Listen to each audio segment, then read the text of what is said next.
What a unique opportunity for you. You spent so many years coaching in the college ranks, and now you're going to the pro ranks, and you're going overseas. So what type of player, what type of level are you going to be coaching there in Italy?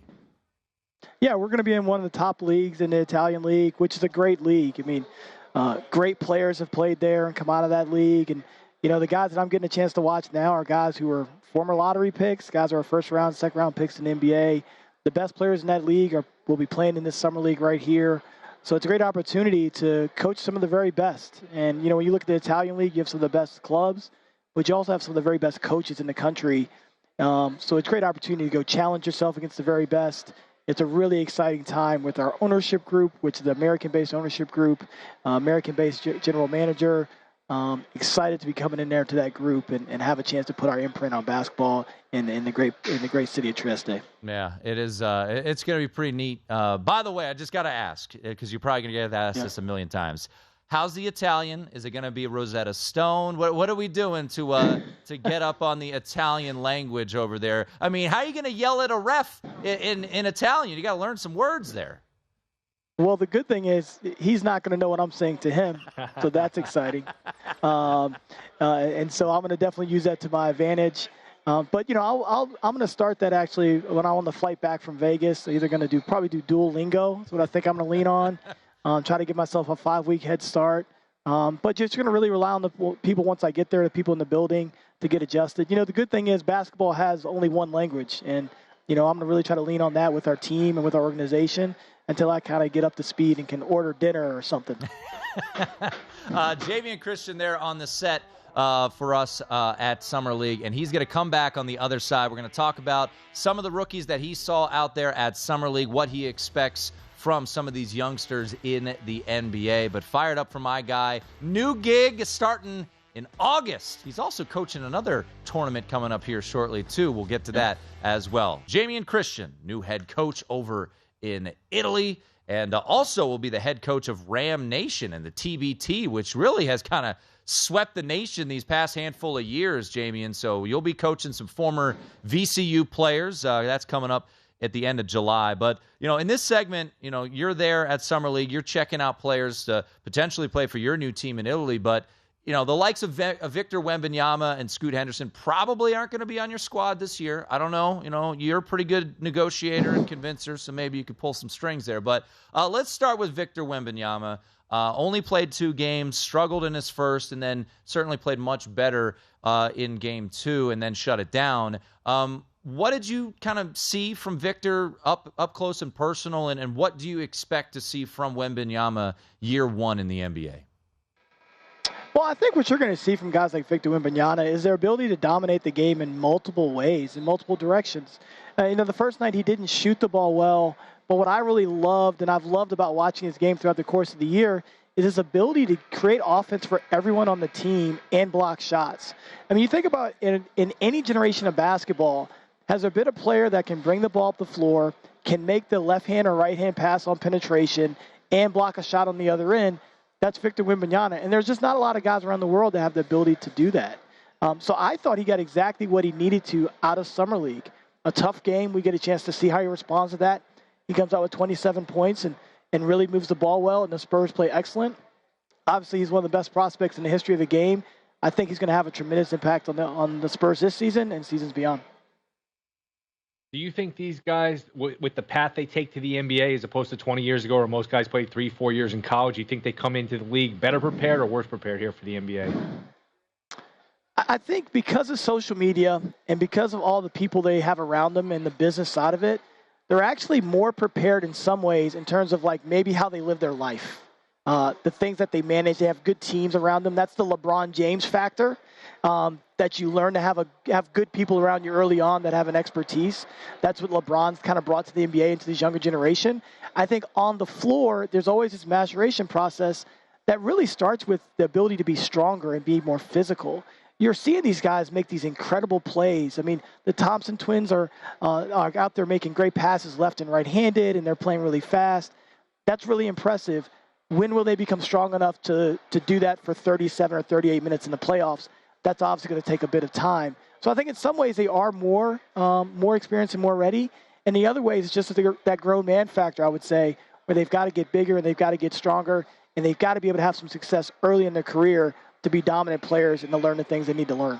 Jamion Christian, former Division I men's basketball coach, now headed abroad, and he'll be coaching in Italy this upcoming year in the professional ranks over there, joining us live from Summer League. Scootie Henderson, we only saw a glimpse of him, man, but in those couple minutes, it was fun to see. And, he played for the G League Ignite here in Las Vegas, Henderson technically, but he looks the part. What did you kind of pull away from Scoot, and what kind of impact do you expect him to have as a rookie?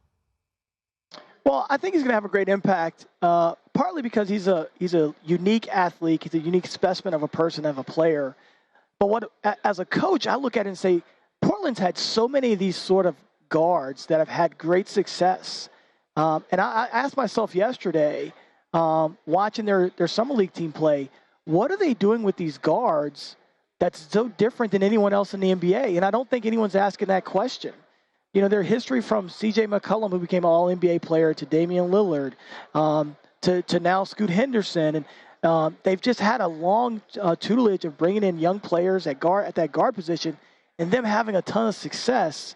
I just think it's a question that we should ask and we should be finding out, because Scoot's going to be a star, because Portland does a great job with that position. And I have a lot of faith that they have the ability to put him in the right position to be successful. This time last year, the buzz was around Holmgren. Remember his first game, his first start, he was unbelievable. What have you seen from him? I know he's put on some weight. Looks like he still needs to put on some more weight. He's so skinny. Is he strong enough? How good do you think Holmgren's going to be here? Well, I've always loved Chet Holmgren. And I think like Victor Wembanyama, what you're seeing are these guys with tremendous speed with the basketball that are playing the center position. And that's so unique. We're used to these sort of plotter bigs, or even now these bigs that make outside shots. They're not very fast on the perimeter. They sort of just space it. But these two guys in particular have a speed component that when that ball gets reversed to them, it's really going to be hard for the defense to be able to catch back up. And that's how they're able to generate so much offense. Again, both Chet and Victor, they block shots on one end of the floor, can bring the ball up, and can create. It's just a unique big that we haven't really seen. I sort of call it like a combo center because their ability to do multiple things really makes it really easy to play offense with them. It was great to see Chet get back out here. He's obviously gained some weight. He'll continue to try to gain more. This is a process that's going to be 3 or 4 years in the making. No one thought it was going to get ahead of itself. But it was good to see him back out here competing. Going to be an excellent prospect. One thing that everyone should be looking at that no one's talking about right now is how deep is this Thunder roster. Great, really deep, really athletic, really young. They're going to be a trade factor in the next 2 or 3 years because they're going to have more prospects that they're going to be able to trade for. And they're going to be a problem for somebody because they've got a lot of good players that all these guys here are probably scouting. It's 100 picks on top of it, too. Picks all over. Oh, man. And it's such a great point, Jamion, as Jamion Christian joining us. And literally, before you even said that, I pulled up the depth chart for OKC because I totally agree. You've got an all-NBA player in Shai Gilgeous-Alexander. You've got Josh Giddey, who seems to be a steal from a recent draft. You've got Chet. What will he be? Jalen Williams is a guy that they really like. Cason Wallace, I don't know if you've gotten to see much of him. What Cason Wallace can come out of Kentucky. So Isaiah Joe can shoot it. Yeah. I mean, I think Jamion, this is a playoff team, and I think this isn't just a play-in tournament team. I think this is a true playoff team next year in the Western Conference. I agree. I mean, they have all the components that you need, and they've been able to build it as they grow their units together. When I look at the Oklahoma City Thunder, and again, everything has its roots. Their roots comes from the Spurs and how the Spurs were built. That's where Sam Presti came from. And the Spurs are really the only organization to get 3 or 4 stars through the door at the same time. When you're looking at Kawhi, Tim Duncan, Manu Ginobili, and Tony Parker, most times you're only getting 1 or 2 stars through the door. The Spurs are able to get 4 stars through the door. When I'm looking at how the Thunder are created and how they're building their roster and building their team, they're getting multiple stars through the door. And that's going to allow them with the salary cap and with trade flexibility to be really dominant and be a factor for a long period of time. I think they're without a question a playoff team this year. And maybe a year from now, they might be a championship level team as these guys mature one more time. A minute or so left. What year does Wembenyama make his first All-Star team? Ooh. I mean, he could be an all-star this season. Ooh. Wow, okay. His numbers are going to be outstanding. Because he's such a dominant player, you're looking at a guy who's going to probably be top 5 in the league in block shots. Number one. You're looking at a guy who's going to get plenty of opportunity handling the basketball and creating. His opportunities, and he's going to have numbers because of that. So, maybe this year, but at worst case scenario, next year, he's an all-star.